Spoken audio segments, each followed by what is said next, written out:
どうもこんにちは、まみよしです。冬休みといえばゲーム、そしてゲーム実況。今回は快適なゲーム実況をするために Amazon で買ったおすすめのキャプチャーボードと、あとはデスクをスッキリさせるためのアイテム、こちらの2つ紹介していきます。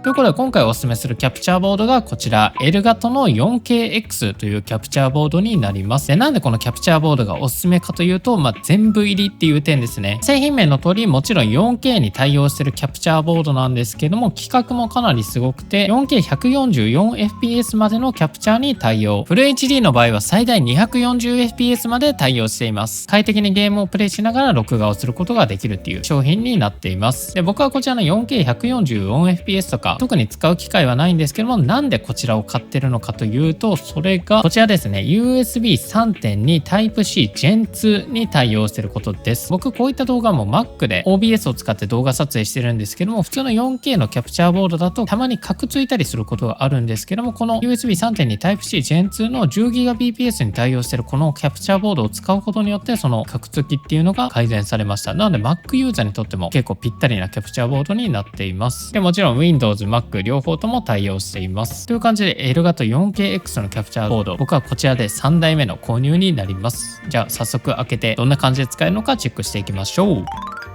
エルガト 4KX 開封していきます。中身がキャプチャーボード本体と安全にご使用いただくための紙、そして極太の HDMI ケーブルと 10GB 対応の USB-C ケーブルになります。本体はプラスチック製でかなり軽いですね。前面に LED のインジケーターがあって 3.5mm のオーディオジャックで、裏面にカメラとかゲーム機をつなぐ HDMI インにパソコンとつなぐ USB-C 端子、そしてゲームとかやる場合はチェーン0でゲームをプレイできるパススルーの HDMI アウトがあります。じゃあそうしたら付属のケーブルを使って Mac と接続していきます。で、この HDMI インの場所に HDMI デバイスを接続します。ということで Mac に接続したので、まずは設定の方をしていきましょう。エルガトキャプチャーデバイスユーティリティというアプリ、公式サイトにあるのでそちらをダウンロードしてインストールします。こちら起動してあげるとエルガト 4KX、 今3台つないでるので3台出てるんですけども、こちらで接続方式っていうのを設定してあげます。 Mac の場合はオプションキーを長押しすることによって USB10GBps というオプションが出てきます。もともとこのキャプチャーボード 10GBps 対応してるんですけども、デフォルト設定だと 5GBps の接続になっているので、こちらをオンにしてあげて 10GBps での接続にしてあげます。で、これをオンにするには MacOS14.4 以降じゃないといけないので、そちらだけ注意してください。こちらをクリック。これで 10GBps での接続になりました。Mac のシステム情報を見てもリンク速度 10GBps になってるのがわかります。多分この 10GBps になってることによって Mac でも安定して動くんだと思います。これめちゃめちゃ重要です。そうしたらこれで設定は OK。あとは普段通りのキャプチャーボードの設定で OK。OBS 起動したらソースを右クリックしてソースの追加から映像キャプチャーデバイス、適当に名前を付けます。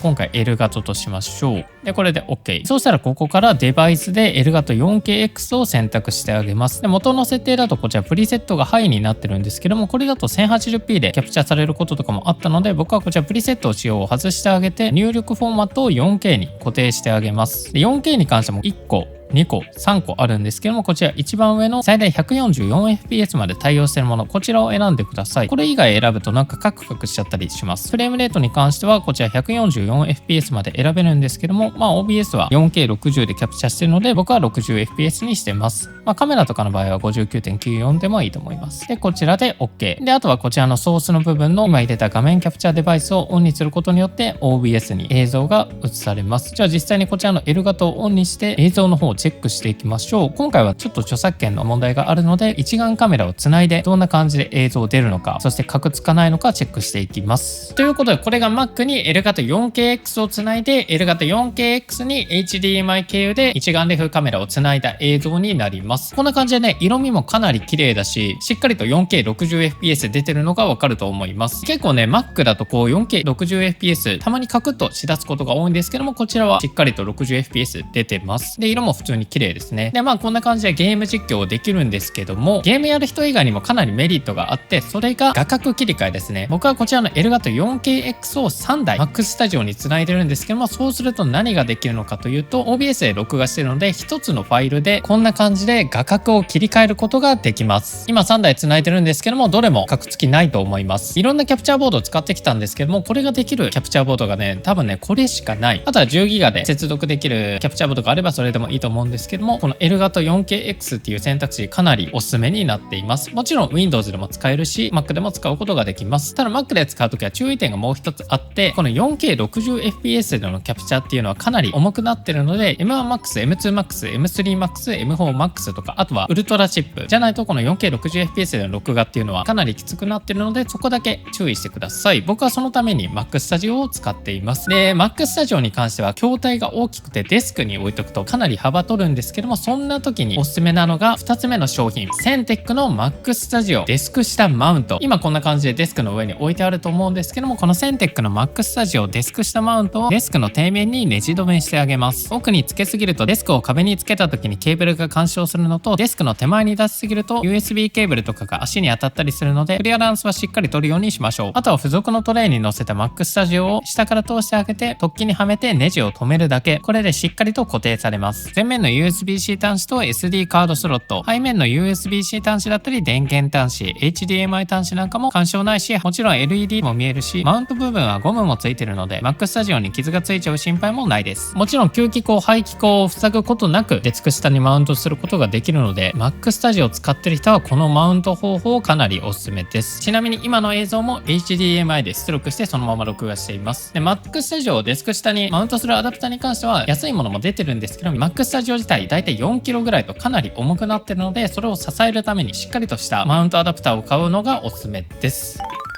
ということでいかがでしたでしょうか。いろんなキャプチャーボードを使ってどれを使ってもやっぱ 4K60 フレームでのキャプチャーだとたまにカクついたりすることもあったんですけども、こちらの Elgato 4KX に変えてからもカクつくっていうことが全くなくなりました。ちなみに今この映像に関しても Elgato 4KX にカメラをつないで OBS 上で収録しています。でこの Elgato 4KX に関しては値段自体はかなり高めなんですけども、キャプチャーボードに関してはあんまり買い替える機会っていうのはないし、高画質で安定した配信の方が見てる人も嬉しいので、キャプチャーボード迷ってる人はぜひこの Elgato 4KX購入して環境を揃えて快適なゲーム実況を始めてみてください。特に Mac ユーザーに関しては結構キャプチャーボード相性問題なのか不具合多いので、この Elgato 4KX かなりおすすめだと思います。であと Mac Studio を使ってる人に関してはデスクの下に Mac Studio を設置するだけでかなりデスクの上が広くなるので、そちらもおすすめです。今回紹介する製品に関しては概要欄の Amazon ストアフロントにまとめてるのでぜひチェックしてみてください。他にも Amazon セールのおすすめ商品だったり普段使ってる厳選アイテムのリストもまとめてます。この動画参考になったと思ったらぜひグッドボタン、そしてチャンネル登録お願いします。以上、